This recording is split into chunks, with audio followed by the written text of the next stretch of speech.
Honorable Speaker, I present the budget for 2023-2024. This is the first budget in Amrit Kal. This budget hopes to build on the foundation laid in the previous budget and the blueprint drawn for India at 100. We envision a prosperous and inclusive India in which the fruits of development will reach all sections and citizens, especially our youth, women, farmers, OBCs, scheduled castes and scheduled tribes. In the 75th year of our independence, the world has recognized the Indian economy as a bright star. ಇವರು ತಮ್ಮ ಮನೆ ಮೇಲೆ ಹಣ್ಣು ತರಕಾರಿ ಬೆಳೀತಾರೆ, ತಿಂಗಳಿಗೆ 40-50 ಸಾವಿರ ರೂಪಾಯಿ ಸಂಪಾದನೆ ಕೂಡ ಮಾಡ್ತಾರೆ. ಇವರಿಂದ ಕಲಿಬೇಕಾ? ಫ್ರೀಡಮ್ ಆಪ್ ಅನ್ನು ಈಗಲೇ ಡೌನ್ಲೋಡ್ ಮಾಡಿ.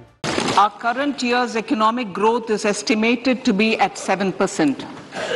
It is notable that this is the highest among all the major economies. This is in spite of the massive slowdown globally caused by COVID-19 and the war. The Indian economy is therefore on the right track, and despite a time of challenges, heading towards a bright future. Today, as Indians stand with their head held high and the world appreciates India's achievements and successes, we are sure that elders who had fought for India's independence will with joy bless us in our endeavors going forward as well. Our focus on wide-ranging reforms and sound policies implemented through Sabka Prayas, resulting in Jan Bhagidari and targeted support to those in need, helped us perform well in trying times. India's rising global profile is because of the several accomplishments: unique world-class digital public infrastructure, example Aadhaar, CoWIN and UPI, COVID vaccination drive in unparalleled scale and speed, proactive role in frontier areas such as achieving the climate-related goals, Mission Life and National Hydrogen Mission. During the COVID-19 pandemic, we ensured that no one goes to bed hungry with a scheme to supply free food grains to over 80 crore persons for 28 months. Continuing our commitment to ensure food and nutritional security, we are implementing from 1st January 2023 a scheme to supply free food grain to all Antyodaya and priority households for the next 1 year. Under PM Garib Kalyan Anna Yojana, the entire expenditure of about 2 lakh crore will be borne by the central government.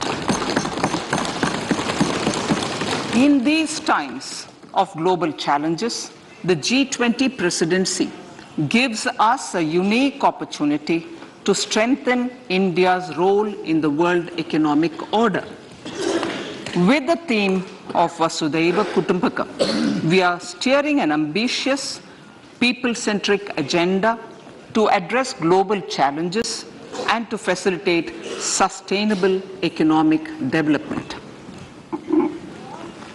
The government's efforts since 2014 have ensured for all citizens a better quality of life and life of dignity. The per capita income has more than doubled to 1.97 lakh rupees. In these 9 years, the Indian economy has increased in size from being 10th to 5th largest in the world. We have significantly improved our position as well as a well-governed and innovative country with a conducive environment for business as reflected in several global indices. We have made a significant progress in many sustainable development goals.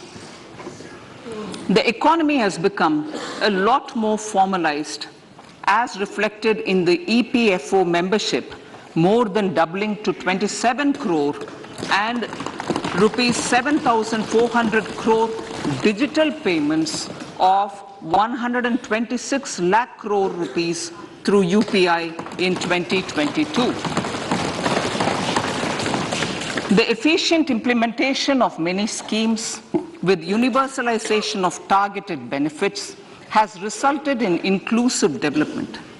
Some of the schemes are 11.7 crore household toilets under Swachh Bharat mission, which is achieved, 9.6 crore LPG connections under Ujjwala, 220 crore COVID vaccination of 102 crore persons, 47.8 crore PM Jan Dhan bank accounts, insurance cover for 44.6 crore persons under PM Suraksha Bima and PM Jeevan Jyoti Yojana, and cash transfer of 2.2 lakh crores of rupees to 11.4 crore to over 11.4 crore farmers under PM Kisan Samman Nidhi. Our vision for the Amritkal includes technology-driven and knowledge-based economy with strong public finances and a robust financial sector. To achieve this, Jan Bhagidari through Sabka Saath, Sabka Prayas is essential. The economic agenda for achieving this vision focuses on three things. First, facilitating ample opportunities for citizens, especially the youth, to fulfill their aspirations. Second, providing strong impetus to growth and job creation. And third, strengthening macroeconomic stability. To service these focus areas in our journey to India at 100, we believe that the following four opportunities can be transformative during Amritkal. Economic empowerment of women. Deen Dayal Antyodaya Yojana National Rural Livelihood Mission has achieved remarkable success by mobilizing rural women into 81 lakh self-help groups. We will enable these groups to reach the next stage of economic empowerment through formation of large producer enterprises or collectives, with each having several thousand members and managed professionally. They will be helped with raw materials supply and for better design, quality, branding, and marketing of their products. Through supporting these policies, they will be enabled to scale up their operations to serve the large consumer markets, as has been the case with the several startups growing into unicorns. PM Vishwakarma Kaushal Samman, PM Vikas. For centuries, traditional artisans and craftspeople who work with their hands using tools have brought renown for India. They are generally referred to as Vishwakarma. The art and the handicraft created by them represents the true spirit of Atmanirbhar Bharat. For the first time, a package of assistance for them has been conceptualized. The new scheme will enable them to improve the quality, scale, and reach of their products, integrating them with the MSME value chain.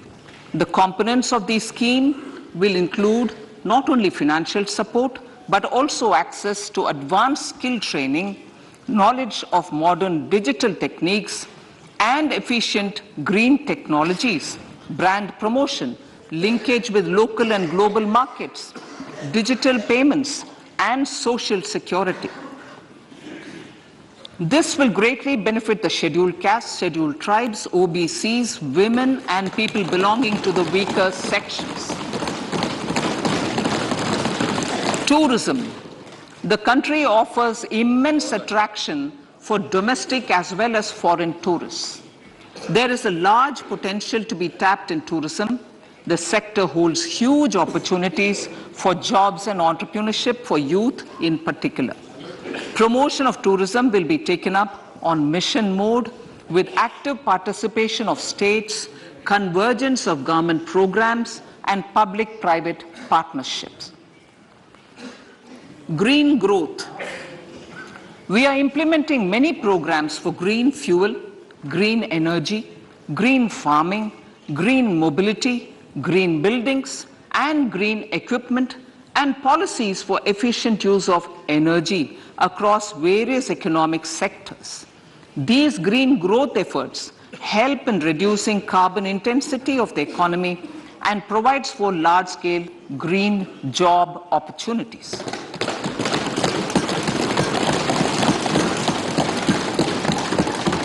Priorities of this budget. The budget adopts the following 7 priorities. They complement each other and act as the Saptarishi guiding us through the Amritkal. Inclusive development, reaching the last mile, infrastructure and investment, unleashing the potential, green growth, youth power, and financial sector. I now speak on the priority number 1, inclusive development. The government's philosophy of Sabka Saath, Sabka Vikas has facilitated inclusive development covering in specific farmers, women, youth, OBCs, scheduled castes, scheduled tribes, Divyangjan, and economically weaker sections, and overall priority for the underprivileged. Vanchiton ko variyata. There has also been a sustained focus on Jammu Kashmir, Ladakh, and the Northeast. This budget builds on those efforts.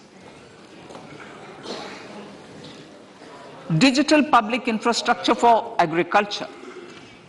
Digital public infrastructure for agriculture will be built as an open source, open standard, and interoperable public good. This will enable inclusive farmer-centric solutions through relevant information services for crop planning and health, improved access to farm inputs, credit and insurance, help for crop estimation, market intelligence, and support for growth of agri-tech industry and startups.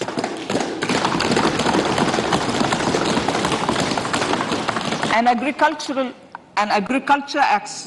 accelerator fund. An agriculture accelerator fund will be set up to encourage agri-startups by young entrepreneurs in rural areas. The fund will aim at bringing innovative and affordable solutions for challenges faced by farmers. It will also bring in modern technologies to transform agricultural practices, increase productivity and profitability. To enhance the productivity of extra long staple cotton, we will adopt a cluster-based and value chain approach through public-private partnerships. This will mean collaboration between farmers, state, and industry for input supplies, extension services, and market linkages. We will launch an Atmanirbhar Clean Plant program to boost availability of disease-free, quality planting material for high-value horticultural crops at an outlay of 2,200 crores. Global hub for millets, which are Sri Anna. India is the forefront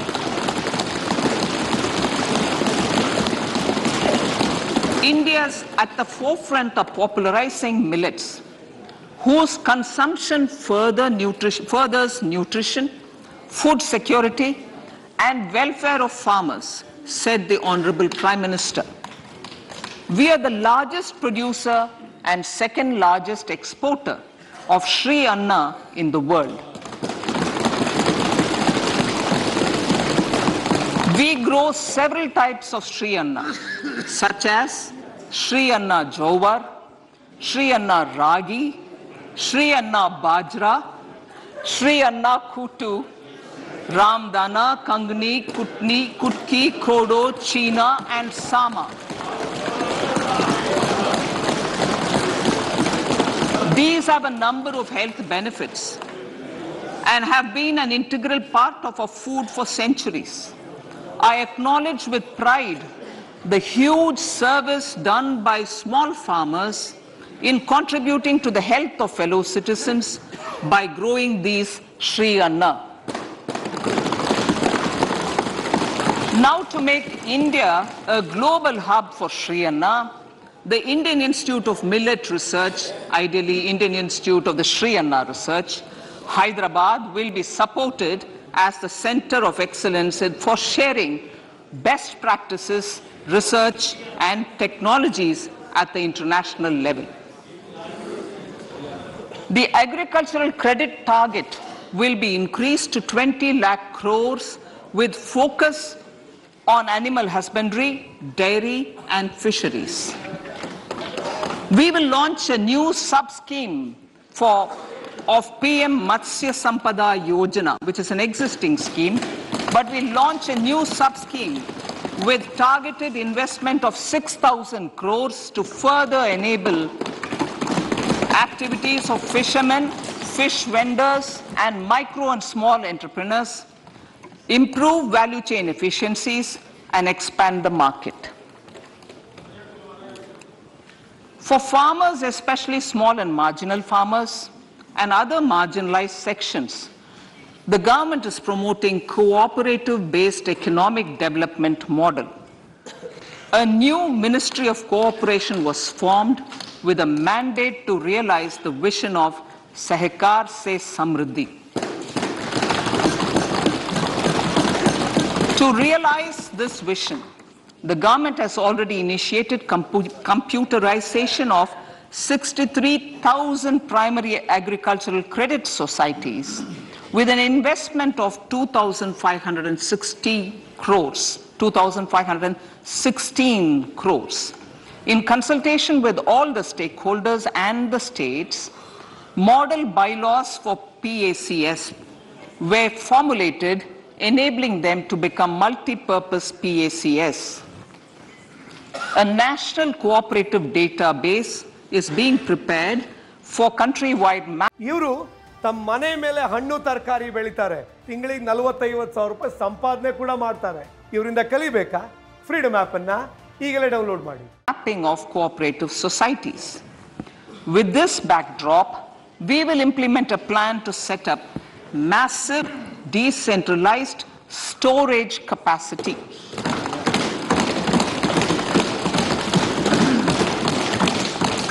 This will help farmers store their produce and realize remunerative prices through sale at appropriate times. The government will also facilitate setting up of a large number of multi-purpose cooperative societies, primary fishery societies, and dairy cooperative societies in uncovered panchayat and villages in the next 5 years.